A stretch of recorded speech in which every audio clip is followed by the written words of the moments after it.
Les ondes de l'IMO. Osez la curiosité pour votre bien. Anne-Sandrine Di Girolamo.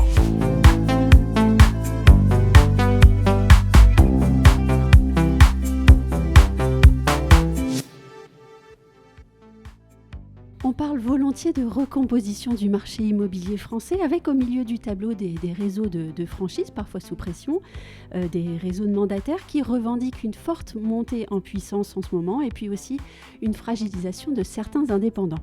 Dans ce contexte, Keller Williams France impulse une nouvelle stratégie, Keller Williams France dont on a su les difficultés économiques et aussi la mise en procédure de sauvegarde judiciaire. Xavier Lalande, directeur général de Keller Williams France, est venu au micro pour nous en parler. Bonjour Xavier. Bonjour Anne-Sandrine. Une entreprise mise sous procédure collective, ça n'est jamais simple à diriger. J'ai envie de vous demander comment se porte en ce moment Keller Williams France. C'est un sacré challenge. Oui. Après, j'ai trouvé une entreprise avec des fondations très solides. Évidemment, le premier réseau dans le monde. Oui. Il n'y en a qu'un, avec 200 000 agents à travers le monde dans 66 pays. Évidemment, cette procédure de sauvegarde a été aussi l'opportunité de faire un constat, une étude assez précise. Et il y a beaucoup de choses à vous dire en termes de projet, de perspectives et de messages clairs. Très, très clairs en termes de positionnement de KW France aujourd'hui. Et dans ce contexte où, évidemment, vous redéfinissez votre modèle, votre offre, peut-être aussi vos envies, vos perspectives, il y en a qui envoient des communiqués de presse, qui se réjouissent, par exemple, d'avoir emmené certains de vos anciens agents Keller Williams. Qu'est-ce que vous leur répondez ? Je leur réponds, c'est que c'est pas très original. Et puis je préfère me dire que c'est le marché comme cela plutôt que faire un focus sur une personne en particulier. Voilà, donc nous, on lit ça, mais on continue, on se développe et on est en face de vous pour vous présenter le projet. Je crois que le plus important, c'est de rappeler, préciser qui est KW France. Et justement, on va parler de la réorganisation. Sur cette réorganisation, on est sur une logique de défensive, je dirais, sur la préservation d'un modèle en France coûte que coûte, ou bien sur une offensive avec la définition d'un nouveau Keller Williams France ? C'est un peu tout, mais surtout une bonne lecture nécessaire du modèle. Ce modèle qui a fait qu'on est numéro 1 dans le monde et dans 66 pays. Et il est important, sur pas mal d'aspects, de revenir à ses fondamentaux. En fait, le modèle KW, c'est un modèle de statistiques, de mathématiques, d'exigences opérationnelles, de formules. Et évidemment qu'il faut continuer à adapter ce modèle américain. Ce n'est jamais simple. Ce qui a été fait depuis ces années est sacrément courageux de prendre un modèle et le déployer en France. Voilà, ce qui a été développé, cette période récente, fait que c'est autant d'opportunités à la fois de sécuriser au maximum la rentabilité économique de ce modèle, mais rappeler comment elle est générée, cette rentabilité, par une mécanique très huilée, très discipliné, et c'est vrai que c'est le mode un peu américain. Et est-ce que le français réagit de la même manière ? Il le faut en grande partie. Après, on est à l'écoute pour que ça se passe très bien. On peut tirer avantage, sans s'en réjouir évidemment, de difficultés parfois qui peuvent nous permettre de nous remettre en cause, et en même temps tirer avantage d'une influence étrangère, de certaines autres habitudes, d'une autre manière de voir. Bien sûr, moi j'ai fait 20 ans d'international avant de faire de l'immobilier, donc il faut toujours être pas mal d'humilité quand même sur ce type de projet. Voilà, on écoute beaucoup les leçons qu'on nous donne, mais il faut être bourré d'humilité. Ce modèle, évidemment, il y a eu différentes visions de l'implantation entre ce qui a été fait en 2017 et aujourd'hui. Aujourd'hui, on veut en 2030 25 market centers, 200 agences labellisées, on y reviendra certainement, et 3000 agents.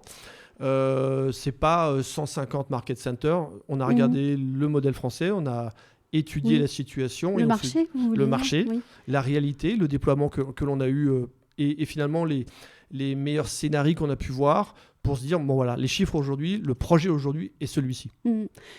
C'est drôle ce que vous dites, mais finalement c'est un nouveau monde qui est en train de se faire. Je parle d'un nouveau monde immobilier. Peut-être. Et c'est assez intéressant on parle beaucoup du caractère hybride de KW de Keller Williams. Et finalement, ce caractère hybride, il est en train de se faire en France. On ne sait plus trop qui est mandataire. Oui. Ou d'ailleurs, de par mon expérience passée, les guéguerres entre les agences brick and mortar physiques et les mandataires, finalement, ce caractère hybride, il se fait de facto sur le marché français. Oui. Et s'il y a un modèle qui, depuis très longtemps, dit qu'il fallait avoir une présence physique, et c'est bien ça le cœur de notre savoir-faire, les market centers, avec tout autour de ces market centers des agents affiliés, de la création d'équipes. Ce caractère hybride, on peut même dire que c'est KW qui l'a inventé. Mais alors, si je vous écoute, vous faites la synthèse de la guerre, c'est ça de la petite guerre entre les mandataires et les réseaux? Je crois que le combat a vécu, parce que les mandataires, ça a 20 ans, donc c'est une évolution assez récente, d'ailleurs par des fondateurs qu'on connaît bien, qui ont plutôt été influencés par des modèles américains, c'est ça l'histoire des mandataires en France. Voilà, et dans toutes les innovations, finalement, l'innovation finale, c'est souvent une idée conjointe de deux modèles qui s'opposent, c'est ça l'innovation. Et prendre le meilleur des deux mondes. Voilà. Ce modèle de market center qui rayonne avec une galaxie d'agents, d'équipes et on revient un peu aux sources et finalement ce qu'on appelle une vision d'un entrepreneur en 1982 par Gary Keller qui a dit c'est un modèle économique qui sera forcément tourné vers l'optimisation de ressources, de la formation, de l'accompagnement en évitant l'isolement de ces agents, mais en ayant à la tête de ces initiatives des chefs d'entreprise. Donc on dit depuis très longtemps, être agent entrepreneur, c'est quand même l'ADN de KW. D'ailleurs, un SEM qui est repris, entrepreneur, par les réseaux de mandataires, ça prouve bien aussi le flou en fait, de tout ça désormais. Et c'est pour ça que je parlais peut-être d'un marché immobilier en train de se remodéliser. Je ne sais pas si je peux le dire comme ça. Ouais, si, c'est ça. Et puis c'est finalement aussi pour beaucoup, et c'est les générations qui poussent ça, de devenir à la fois agent immobilier, mais en même temps sécuriser un actif, parce que lorsqu'on est agent immobilier, on dépend de ses ventes chaque mois, mais lorsqu'on crée une équipe ou une structure, on crée un actif, et là c'est une vision de développement d'un modèle économique, qui est capable peut-être de revendre un actif, ou de le céder, ou peut-être le donner à ses enfants. Ce modèle KW est parfaitement adapté à ce type d'ambition. Alors justement, j'aimerais qu'on revienne sur l'offre, entre guillemets. J'aimerais qu'on comprenne mieux ce que ça veut dire agence affiliée, équipe affiliée, ce dont vous avez parlé dans votre communiqué. Alors, je vais rappeler déjà l'historique. Un peu l'historique. Donc, le modèle de KW France et de KW dans le monde, c'est d'avoir un market center sur un territoire. Ce market center, c'est un espace de travail de 200, 300, 400, 500 mètres carrés. Et j'invite nos auditeurs à taper à la porte d'un market center pour visiter un market center pour se rendre compte de ce travail qui est fait. Au sein d'un market center, et j'arrive à la réponse à d'autres questions, mais déjà au sein d'un market center, vous avez un chef d'entreprise et vous avez une équipe dédiée, et ça c'est écrit au millimètre dans le savoir-faire de KW, c'est qu'il y a une personne en charge de la formation, il y a une personne en charge de l'animation, il y a une personne en charge de l'administratif. Du juridique aussi. Du juridique, tout à fait, exactement. Et à travers cette équipe-là, on peut rayonner au-delà de son market center. Et donc un market center peut très bien proposer une agence indépendante, tout en gardant son indépendance. Et pourquoi pas, et c'est ce qui est aussi la force de KW, elle peut garder sa marque et elle deviendra labellisée par KW. Ça lui permet d'avoir sa propre organisation, son actif, son modèle économique, mais de bénéficier de nos services. Ça, c'est pour une agence labellisée. Et les équipes, y a beaucoup de modèles qui ont lancé cette idée de dire ne vous développez pas forcément avec une agence, un toit, mais en équipe, avec un patron d'équipe qui est censé animer, former, ce qui est une sacrée gageure quand même, ces équipes. Dans le modèle KW, c'est écrit depuis 1982 que lorsqu'on devient performeur avec un certain niveau d'expertise, on peut créer sa propre équipe.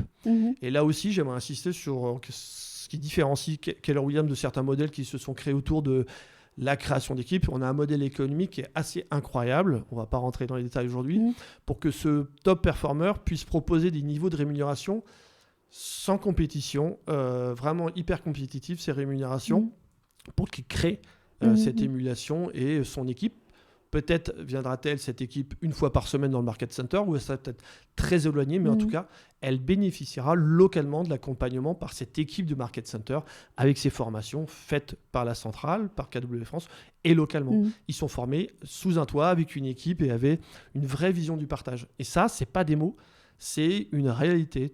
Tous les mardis matins, dans un Market Center, vous avez la réunion d'équipe, et je vous garantis qu'il y a tous les agents. Et ils sont tous là à partager leur mandat, ils sont tous là en train à décrire leur activité. Ça, je ne l'ai pas vu beaucoup. Mais comment vous faites pour les motiver ? Les motiver ? Oui. Eh ben, c'est encore une fois la même réponse. Il y a cette équipe. Oui. C'est ça qui nous différencie.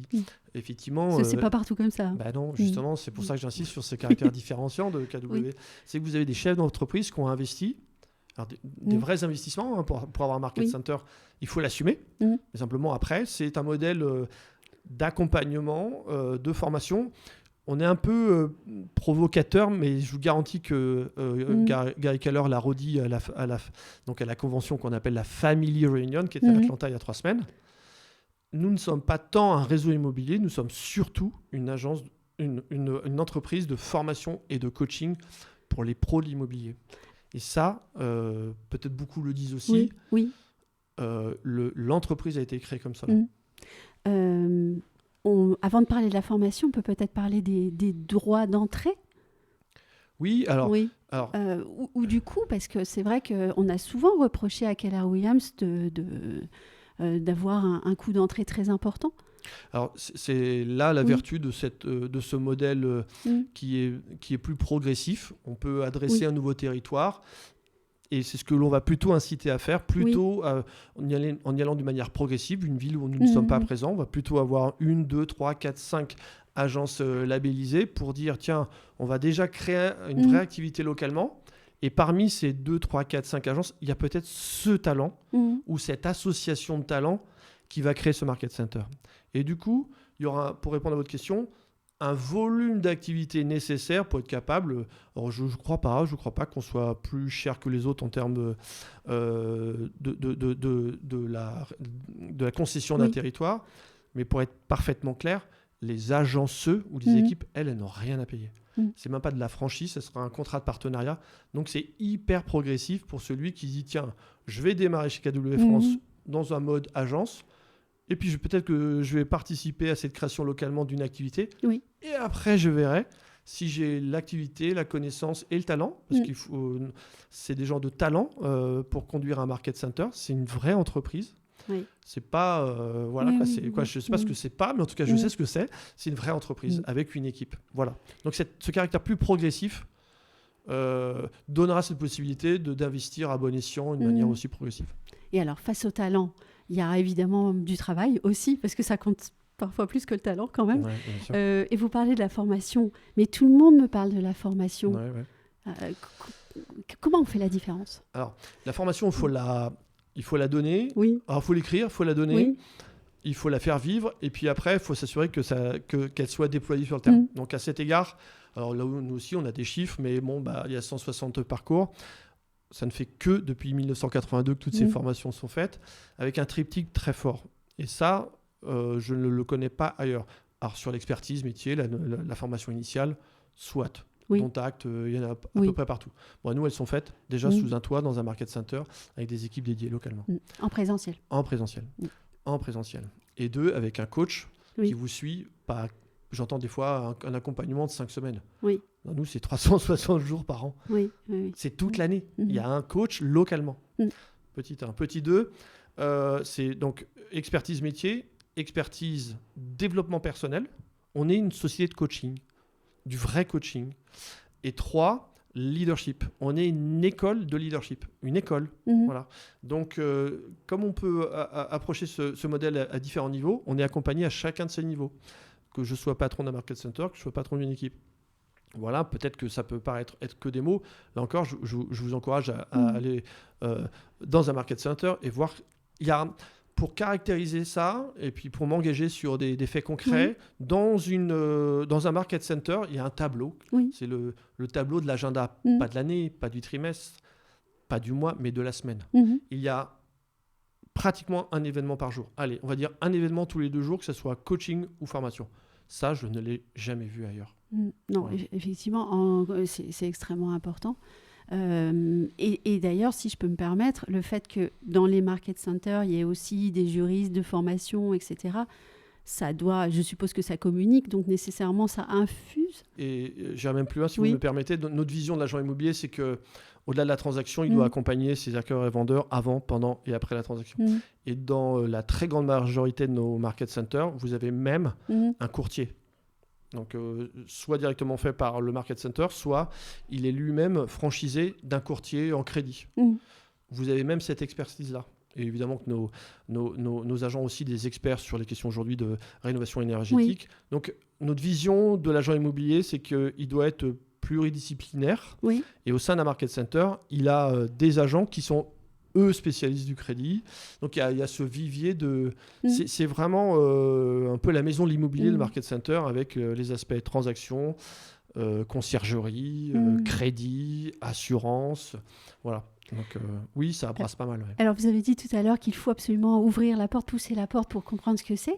Est-ce qu'il vous est arrivé, et pardon de la question, quand un élément finalement n'acquiert pas les compétences nécessaires, de lui montrer la porte aussi? Oui. Alors, et ça, là aussi... Parce que c'est aussi ça, bien sûr, parfois, maintenir une marque et une qualité. Il faut rendre service aux gens en leur disant... Alors, il faut expliquer, parce qu'on prend une responsabilité lorsqu'on dit tu peux rejoindre l'équipe. Alors là aussi, du caractère local, parce qu'il y a un chef d'entreprise dans ce market center, il a son filtre. C'est pas une centrale qui dit tiens, boum, il y a quelqu'un qui arrive entre Limoges et que sais-je. Là, vous avez quelqu'un qui est reçu par une équipe. Vous avez ce qu'on appelle un TL, désolé pour les termes anglais, mais qui est en charge du recrutement, qui est formé pour ça. Et c'est cette personne qui va aider la personne à comprendre si elle a les prérequis ou non. Et évidemment, on est tous autour de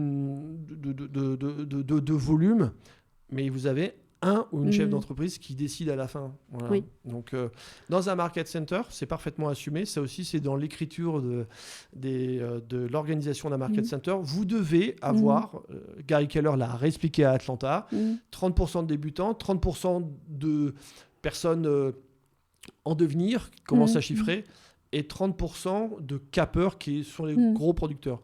C'est écrit, c'est calculé mathématiquement, c'est calculé en termes de rentabilité. Donc le modèle KW, on a souvent l'image d'un KW qui est uniquement concentré sur les pros. Non, on fait en sorte que les gens deviennent des pros, mais on a toujours ce vivier de ces trois typologies. C'est inscrit dans le modèle. Et donc, on ne fait pas d'immobilier entre son réfrigérateur et son micro-ondes. Exactement, je connais cette expression. Je crois que je voulais emprunter. Voilà, parce que mais j'ai bien aimé cette expression. Voilà. Mais c'est du vécu, c'est du vécu. Voilà. Donc, j'étais à Atlanta. Il y avait un market center de 2000 m² avec 600 agents. Et ça grenouille d'équipes. Et c'est ça aussi. Mais il y a... Dans nos market centers, je ne l'ai pas dit, mais il y a aussi une salle de formation. C'est obligatoire.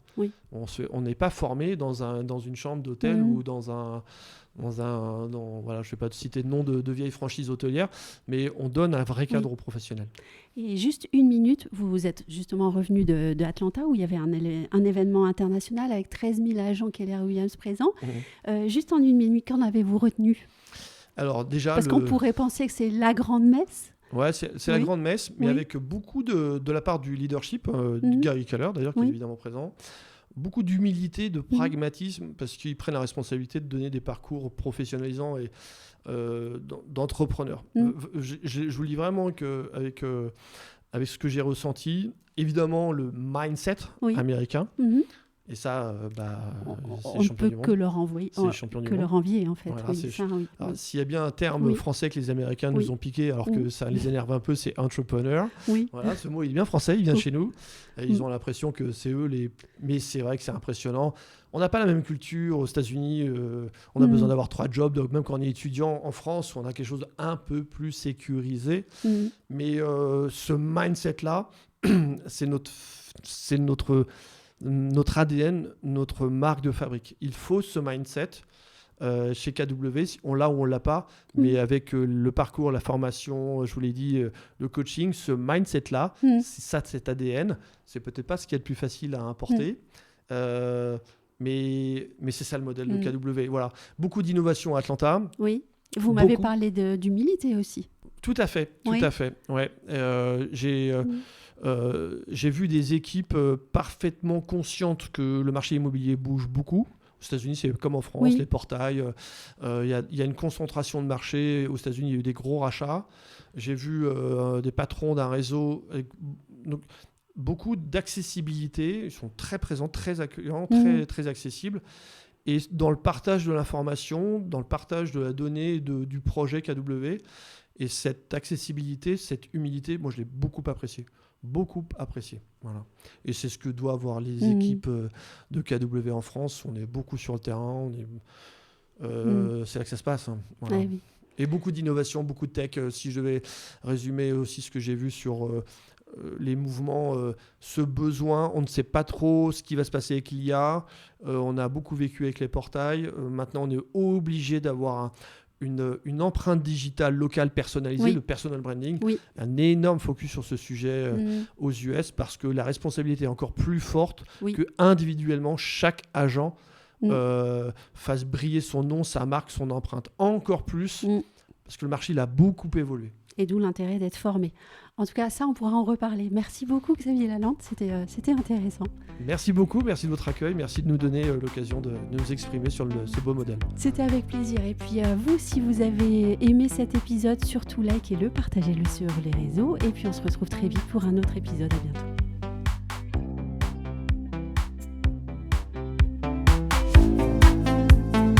Retrouvez les Ondes de Limo sur ondedelimo.com, les réseaux sociaux et la newsletter.